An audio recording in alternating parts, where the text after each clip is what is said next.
pregnancy is officially over, and all the postpartum stuff is officially over. Like, I'm out of the 6-week window and everything. And I just wanted to, kind of compile all of my final thoughts and everything, and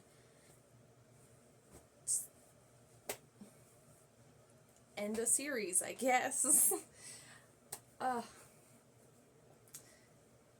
So yeah, let's just get into it all.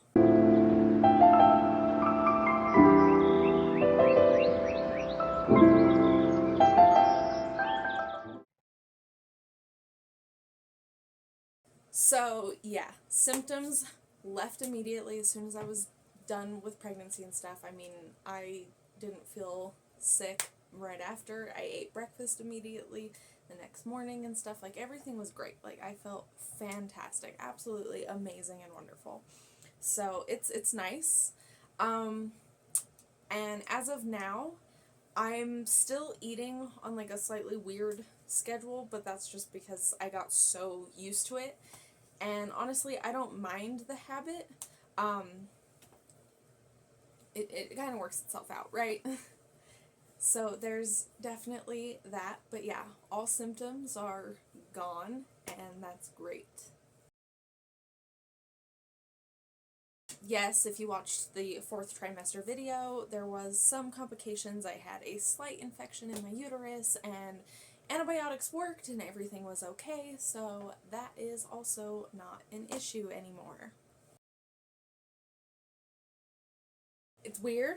It's really weird to think about because so many people were so worried about the connection that I would feel, how I would take the loss, how it would feel after having her, and honestly, just staring at her in that hospital room and like holding her before I was discharged, like, it was like looking at a stranger's baby in the grocery store. Like, oh, a cute baby, but like, I don't know the baby, which is weird because like, I carried the baby. I mean, my biggest hope is that they're just able to adjust to parenthood swiftly and smoothly as possible. I mean, they're such an amazing couple. They are such lovely people, and I'm so glad that they have their beautiful baby girl and that they were so willing to let me help them. Like, they sacrificed so much to make sure that they had this beautiful baby girl. And there was a lot of challenges and a lot of things that were not making it the most hopeful situation. Like, I didn't dive into any like medical stuff concerning the baby, but there was concerns with like genetic markers and things like that that put it at a higher risk of like this not being successful. And here we are, it was successful. So it's just, it's truly just such a testament to God and how miraculous he is and amazing he is, because there was so much going against this pregnancy and against that baby, and she came out beautiful. Absolutely beautiful. And this is the picture of me holding said baby, because I feel like I can comfortably share it. The agency has been sharing it, and they're advertising and stuff. So if you've seen me in Surrogacy ads, yes. Hi. That is me holding the baby that I brought into this world physically.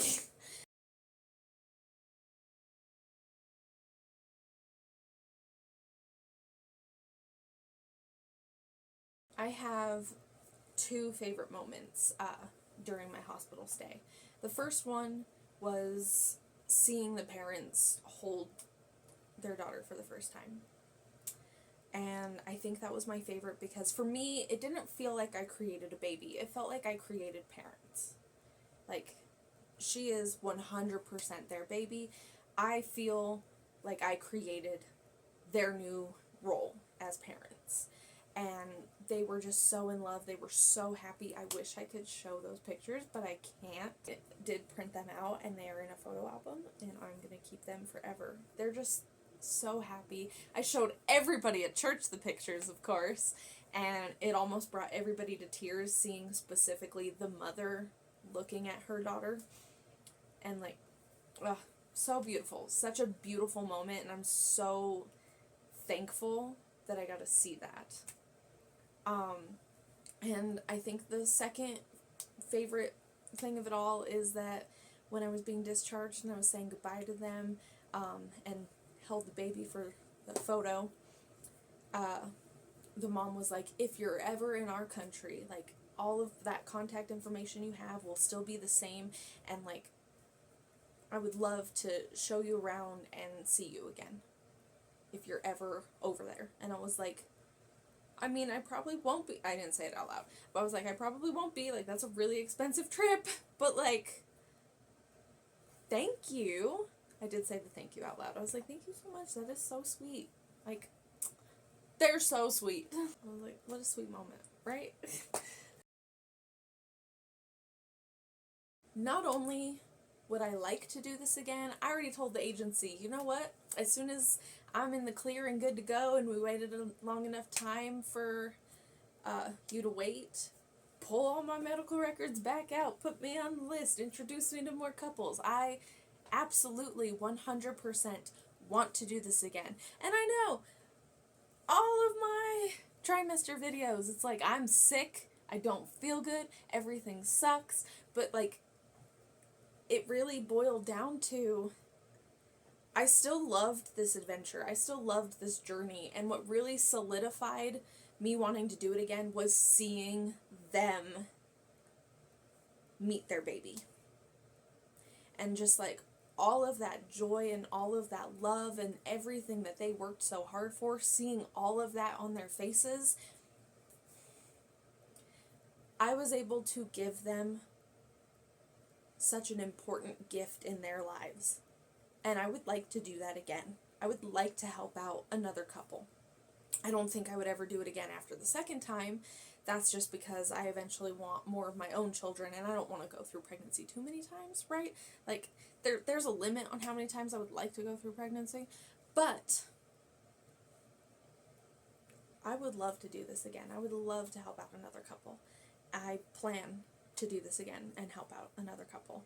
And I'll probably record that experience as well and, you know, compare and contrast, see if anything's changed and stuff, see if it gets a little weirder when you've done it more than once.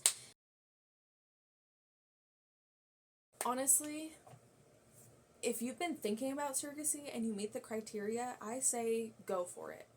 Like, sit there and think about it. Definitely have those conversations with yourself and see if it's something that you ultimately feel like you would be comfortable doing. But if it is and you meet the criteria, I say go for it. This was ultimately a very amazing experience for me. There was some downsides to it, right? But the vast majority of this experience has been nothing but positive and amazing and wonderful, and I personally can't wait to do it again. And I think, you know, if others are interested in it, even all the scary stuff and awful side effects that sometimes happen, for me, I feel like it was ultimately worth it in the end. So I didn't want to, you know, mention the agency and stuff until I was completely done, because I wanted to make sure that the agency was absolutely amazing and wonderful. But the agency is Ivy Surrogacy. They're located out of California. Yeah, they're really great. Everybody's really caring and sweet and kind, and I've never had any bad vibes from any of the women that I've worked with through them and any of the doctors that they work with directly, and they were extremely helpful the entire process, and they made sure that I was never alone, and they checked on me postpartum and everything. So a lot of really, really great aspects to it. And if you are interested in being a surrogate and would like to possibly go through the same agency, I have them linked down below. So there's a few keepsakes that I have that I'm absolutely so happy to be blessed with. Obviously the pictures being the biggest one, as well as these videos.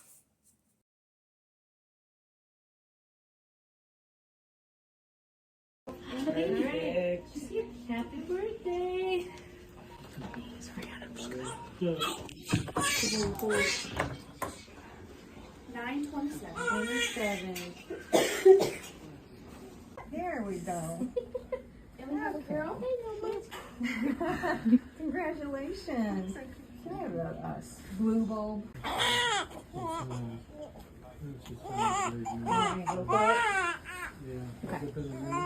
Yes. Yes.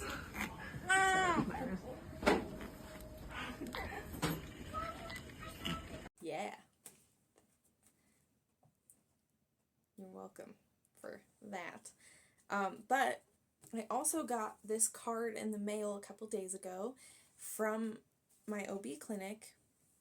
Obviously, I'm going to not share names, but this is what it has written on the back. Angie, blessings to you in the delivery of the baby. What a gift you are to the mom and dad. We pray you are healing well. Peace to you, the Bella family. And that's so sweet. Like, it's handwritten. I wasn't expecting anything from my OB. None of my other OBs ever contacted me after I had a baby and stuff, and they weren't really involved a whole lot like this. And, like, this place is just amazing. And now I have an extra keepsake that's, like, from the clinic that really saved me at the end of the pregnancy. And honestly, a clinic that I would love to go back to. But, like, I'm not trying to stay in Colorado. I wish they had more locations. So I used half of the money for living expenses, spoiling the boys, of course, as well as helping out my grandmother because she was struggling. The other half of the money for this round, I am using it to buy a house. And my plan is the next time I do this, I'm going to open up savings accounts for both my sons, for college or life and stuff, and let that accumulate with some of the money, and then, living expenses still. And then I want to use some of it towards, household finances and stuff as a whole, because we'll be living in a new place. But yeah, that's my plan for the second time around. So the birth was kind of intense at parts. I had to be induced, and there was a good chunk of the day where they were slowly increasing the Pitocin and things were going good, and I did most of my labor unmedicated, and I was doing fine. I was singing worship songs. All the hospital staff was like, I love that song. It was a great time. But there was a point in time where her heartbeat kept dropping, and it was getting really, really concerning, and they flipped me over onto hands and knees, and seeing her heart rate drop in real time really freaked me out and stressed me out, and I felt that, and I was like, that's going to make this 100% worse. They put internal monitors on me, which just completely hurt me, and at that point I was like, I'm done. Get the epidural. I can't keep going like this now, because now I'm stressed, I'm scared, and now I'm in this weird kind of pain because that did not feel right at all. So they got me the epidural, they turned off the Pitocin, and we waited for a while, which stressed out the parents, of course. They were in the room right next to me, and they were very confused, language barrier, international couple, so they were trying to understand, and they had to have it explained to them by, luckily, the representative from the agency, because she had finally arrived, and she hung out with me for a little while, and she was actually getting ready to leave when they were like, hey, we're just going to do a quick test push, see how things are moving along now. And they were like, okay, test push, and he was feeling inside for how everything was going, and he was like, oh, okay, let's get the parents in here. So he was like, just don't do anything. Wait till you have instructions. Like, just chill out, okay? And I was like, okay.